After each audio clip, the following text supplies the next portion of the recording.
você vê que isso nos leva também, esses cenários que são mais tempestuosos, obviamente é um baita de um clichê, mas eles também abrem oportunidades por outro lado, né?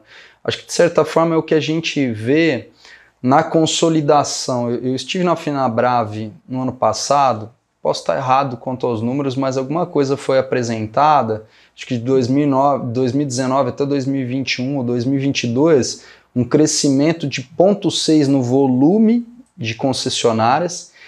Número de concessionárias. Em número de concessionárias e, ao contrário, desse movimento, 23% de diminuição no número de grupos. Quer dizer, aumentou o número de concessionárias, o número de grupos diminuiu. O que, obviamente, retrata uma consolidação, né? Os M&As vieram acontecendo com muito apetite. Quando eu olho para isso tudo, eu já fui da indústria de bens de consumo. E o que acontece? Eu vou fazer vou trazer uma perspectiva sobre bens de consumo que eu acho que pode ter alguma coisa nesse sentido, se eu não estiver viajando muito, né, acontecendo. Na indústria de bens de consumo no Brasil, até que os grandes grupos nacionais ou regionais de varejo se formassem, se consolidassem, a indústria, você pedia benção. Tinha aquele anel do Dom Corleone. Sabe? Isso mesmo. E aí, depois disso, aí você teve mais anéis para pedir benção, que são os grandes varejistas nacionais ou regionais, né? E aí você distribuir através desses varejos é considerado, você ia naquela dinâmica da década de 80, 90, quando você tem produto cujo canal como é que se fala? Tem ali um canal de volume, né? Você ia até a TV, por exemplo, e garantia que o fluxo fosse para dentro da loja, mas você também teria que garantir em quais lojas, né? Porque muito provavelmente esse cara não ia para um varejo tradicional, ele não ia até uma padaria, ele ia até uma grande rede varejista para ver o produto que foi anunciado na TV. E isso fortaleceu muito ali esses varejistas. Legal, vou sair dessa minha viagem aqui de bens de consumo, né, que, resumindo, fez o fortalecimento do varejo e uma paridade com a indústria. Peraí, você não está mais falando com qualquer um. Quando a gente olha para o cenário, por exemplo, tem esse elemento no cenário brasileiro acontecendo de consolidação, parece que tem player aí, né, não posso falar o nome, mas rumo a um IPO, provavelmente. A gente olha para o mercado americano, o brasileiro tem um pouco daquilo, quando a gente olha para o mercado americano, né, do eu sou você amanhã. Exatamente. Né, e a gente vê players lá que, olha, se consolidaram, rumaram para o seu IPO, e hoje, para a indústria, é uma vitrine estar nesses players. Então essa é a minha viagem aqui, o meu deparo com a indústria de bens de consumo no Brasil, né, com o segmento.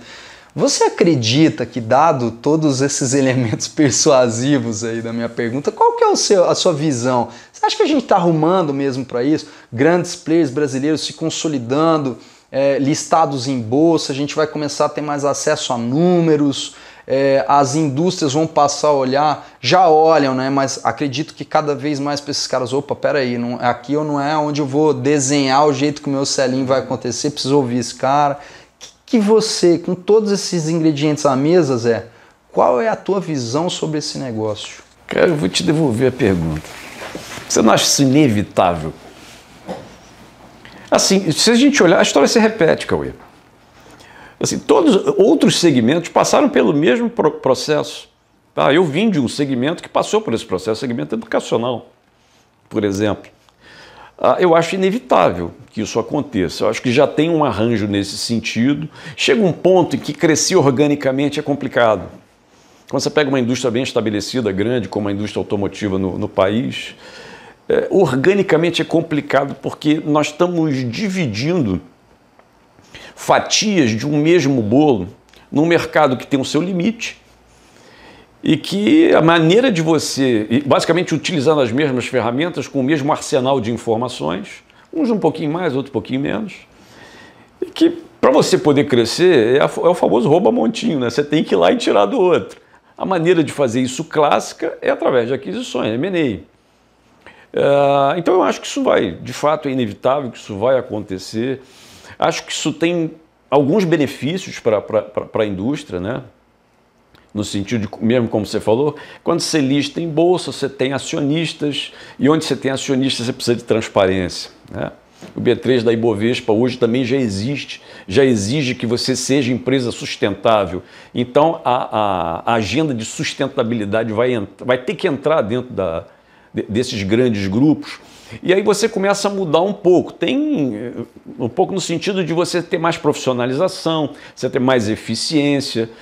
Não sei, mas talvez a gente possa ter, né, num dado momento, uma redução de custo e até de preço para o consumidor final. Agora tem outras questões, que é você não deixar isso virar monopólio, né? Pouquíssimos grandes grupos consolidando grupos menores, você, a ponto de você ter 2, 3 grandes grupos operando no país inteiro e formulando todas as regras com a agenda deles. Então, aqui que o governo tem que entrar.